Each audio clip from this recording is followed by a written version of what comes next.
સામાજિક કાર્યકર અને પાદરાના ગદાધારી ગ્રુપના પ્રમુખ કનુભાઈ રબારીએ પોતાના જન્મદિવસની ઉજવણી અનોખી રીતે કરી છે। મહિલાઓને સાડીઓનું વિતરણ કર્યું છે। સાડીઓનું વિતરણ કરતાની સાથે જ મહિલાઓ તેઓને આશીર્વાદ પણ આપ્યા છે। પોતાનો જન્મદિવસ હોય અને એ જન્મદિવસની ઉજવણી એક વિશેષ સેવાકીય કાર્ય સાથે તેઓ મનાવી છે। પાદરાના રામેશ્વર તળાવ વિસ્તારમાં આયોજિત કાર્યક્રમ દરમિયાન મોટી સંખ્યામાં મહિલાઓ સાડીઓ વિતરણમાં જોડાય છે।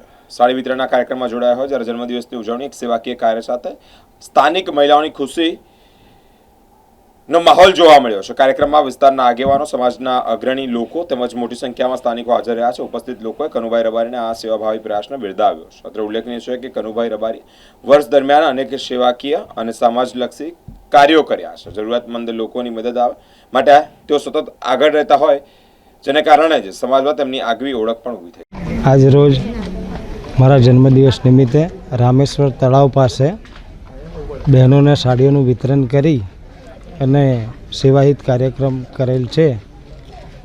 જય હિન્દ, જય ભારત। ગદાધારી ગ્રુપના પ્રમુખ એવા કનુભાઈ દેસાઈનો આજે જન્મદિવસ હતો। એના ભાગરૂપે આજે મહાકાળીનગર રામેશ્વર તળાવની બહેનોને એમને યથાશક્તિ પ્રમાણે સાડીનું વિતરણ કરી બર્થડે ઉજવ્યો અને વડીલોના આશીર્વાદ લીધા। કનુભાઈનો ખૂબ ખૂબ આભાર માનીએ છીએ। ભગવાન એમને સારી પ્રગતિ કરાવે, આયુષ્ય વધારે એવી પ્રભુને પ્રાર્થના કરીએ છીએ।